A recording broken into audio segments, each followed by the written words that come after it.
አሰላሙ አለይኩም ወራህመቱላሂ ወበረካቱ። ድና የተከበራችሁ ቤተሰቦቼ እንዴት ናችሁልኝ? ደህና ናችሁ? አልሐምዱሊላህ ደህና ነኝ። እንዴት ሰነበታችሁልኝ? ሁላችሁም ደህና ናችሁ ወይ? አልሐምዱሊላህ ደህና ነኝ። እንዴት ናችሁ? ሁላችሁም እኔ የምላችሁ አንዳንድ ነገሮች ላውራችሁ እስኪ ስራም እየሰራሁኝ እና በዚህ ሁለት ቀን መለቃቸው ቪዲዮዎች በጣም ጀዛኩሙላሁ ኸይረን። እንዲህ ነው ስትተባበሩ እንዴት ደስ እንደሚል። እንደዛ አሳድጉኝ፣ እንደዛ ጠንክሩኝ፣ አበርቱኝ ማለት ነው። ደስ ይላል። ከዚህ በበለጠ እንድትተባበሩኝ በአክብሮት ጠይቃለሁ ማለት ነው። እና ያው በአንድ እህታችን የመጣ ነው ሁሉንም ነገር የተጀመረው ነገራቶችን ምክንያቱም 14 አመቴ ነው ስደት አላገባውም ባለችበት እኔም አግቡ ብዬ ተናግሬ ነበር። በዛ ምክንያት ነው። ስለዚህ አንድ እህቴም እንደገና እንዲሁ አው ልጅ ይሻላል እና አግብታችሁ አገር ገብታችሁ አግብታችሁ መመለስ ትችላላችሁ ብላለች። አንድ እህታችን ራሱ 3 ልጆች አሉኝ መጀመሪያ 8 አመት ሰርቼ ከዛ አገር ገባሁኝ አግብቼ 3 ልጆች ወልጄ ለባለቤቴ ለባለቤቴ ትቻቸው እንደገና ስደት ሄጃለሁ 2 አመት ነው ከሄድኩኝ ብላለች። አያችኋ እንደዛ ነው። ለዚህ ነው ተመልሳችሁ ኑና አግቡና ተወልዳችሁ ተመልሳችሁ መሄድ ትችላላችሁ እዛው እንዳትቀሩ እምላችሁ። ለዚህ ነው አያችሁ አይደል? በቃ የሆነ ነገር ኑሮ ካልሞላ የሆነ ነገር ከቸገረን ቢያንስ ስራ መንቀሳቀሻ 1 አመት 2 አመት ብንሰራ ስራ መንቀሳቀሻ ይሆነናል። ስራ እንሰራበታለን ማለት ነው። ስለዚህ ታችን አውቀሽበታል ጎበዝ። በቃ አንዱ እዚህ ሀገር ቤት ልጅ እየጠበቀ ልጆቹን እያሳደገ እሷ ደግሞ እንደዛው የጎደለው ነገር ሞልታችሁ ተመልሳችሁ ትመጣላችሁ ማለት ነው። እና ትዳር መሰለ ነገር የለም። በነገራችን ላይ አንድ እህቴ ተሳስተሽ ነው ያዳመጥሽው ድምጼ ምን አልሽኝ? አልወልድም ነበር አልሽ። አላህ ነው የሚሰጠው አንቺ ካልሽ ነው ወይ አልሽኝ። እንደዛ ማለት አይደለም። ድምጼን በስነ ስርዓት ስሚው። እኔ ያልኩኝ ባልመጣ ይሄ ልጅ አልወለኩም ነበር፣ ግን አልሐምዱሊላህ መምጣቴን አላህ ይሄን ልጅ ወፈቀኝ ነው ያልኩኝ እንጂ እንዴት ወልድ ነበር ምናምን አይደለም። እንደዛ ሳይሆን ሁሉም ነገር በአላህ እጅ ነው አውቃለሁኝ፣ አምንበታለሁ ማለት ነው። እንደዛ ልሻለሁ ውዴ። እኔ እዛ ሳውዲ በሆን ኖሮ ይሄን ልጅ አልወልድም ነበር፣ እንዴት ወልድ ነበር። ግን አልሐምዱሊላህ ሀገር በመግባቴ ስደት ለቂቄው ሀገር በመግባቴ ይሄን ልጅ አላህ ወፈቀኝ ማለት ነው። እሺማ እላችኋለሁኝ።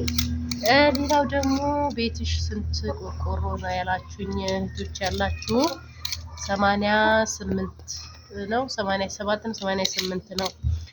ውጪ ላይ ትንሽ ይመስላችኋል እንጂ 5 ክፍል ነው ያለው ማለት ነው። እሺ ልጆቼ 5 ክፍል ነው ያለው እና አልሐምዱሊላህ የቤት ኪራይ አይኖርባችሁ። ሌላው ደግሞ ሁሉም ነገር ሌላው ቀላል ነው ማለት ነው። ኢትዮጵያ አልሐምዱሊላህ ማንም ሳይበላ አያድርም። ሁሉም በልቶ ነው የሚያድረው። ውድ ነው፣ ተቃጠለ፣ ነደደ ትባላላችሁ። ግን አልሐምዱሊላህ ያንን ማከል ማንም ሰው ሳይበላ አያድርም ማለት ነው ለቤቱ እላችኋለሁ። እና ኮመንታችሁ መልሳለሁ ኢንሻአላህ። ሁላችሁም የሰጣችሁኝ ኮመንታተሮችን እመልስላችኋለሁ፣ ችግር የለውም። ብቻ ማሻአላህ ወላሂ በኮመንታችሁ በጣም ደስ ብሎኛል። ሀቂቀትን ብዙ እህቶቼ አግብቼ ወልጃለሁ፣ አገር ገብቼ ይናከል ሰርቼ አገር ገብቼ ወልጄ ተመልሼ ሄጃለሁ እያላችሁ ነው። ያው ተመልሳችሁ መሄዳችሁት ለመሙላት ነው፣ የጎደለውን ነገር ለመሙላት ነው። ግን አታብዙ። በቃ ሄዳችሁ ሳታበዙ ወደ ሀገር ቤት መመለስ። ልጆቻችሁም እንደዛው ከባድ ነው። የዛሬ ልጆች ደግሞ ግዴታ አባትና እናት ማሳደግ አለበት ማለት ነው። ምክንያቱም ልጆች በጣም እየተበላሹ ነው፣ እንደ ድሮ አይደለም። ከባድ ነው። ያው ሰዓት ልጆች ከባድ ነው። ግዴታ ነው። አባትና እናት ማሳደግ ግዴታ ነው። ምክንያቱም በአያት ቤት ያድጉና በጣም ነው የሚጨማለቁት፣ በጣም ነው እንትን የሚሉት የሚበላሹት።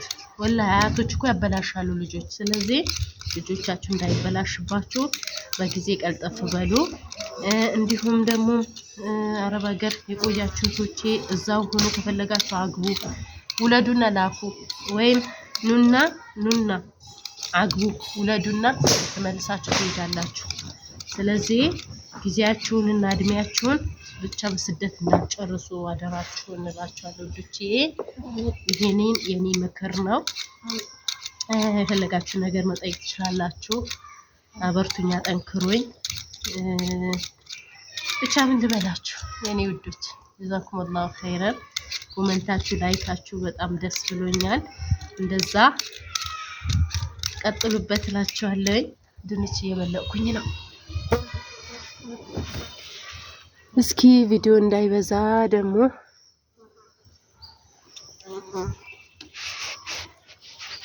ትንሽ ልጨምርበት።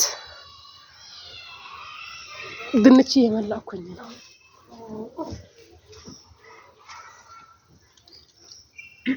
እና እንደዛ እላችኋለሁ ውዶቼ። በያላችሁ በሰላማችሁ ይብዛልኝ። ጠንክሮ በርቱ። የመዳም ቅመሞቼ ጠንክራችሁ በርታችሁ ቁም ነገር ያዙ። በተለይ የራሳችሁ የሆነ ነገር እንትን በሉ ማለት ነው እና አብሽሩ። ሀገር ቤት የናፈቃችሁ እንዲሁም ልጆቻችሁ የናፈቃችሁ ትገናኛላችሁ። አብሽሩ፣ ጠንክሩ። ብሶት አይበላችሁ። እሺ፣ ሰምታችኋል። በጣም ነው በነገራችን ላይ ልጆች በጣም ነው የሚናፍቀው። ስደት ላይ ስንሆን ልጆች በጣም ይናፍቁናል። ግን ጠንክሩ። ለነሱ ብላችሁ አይደል እንደሄዳችሁት ለነሱ ከመጀመሪያው ለመቀየር ከመጀመሪያ የተሻለ ኑሮ እንዲኖሩ ብላችሁ ስለሄዳችሁ ጠንክራችሁ ራሳችሁን ሳትጎዱ ጠንክራችሁ ስሩ ማለት ነው። ዶሮዎች እየተጣሉ ነው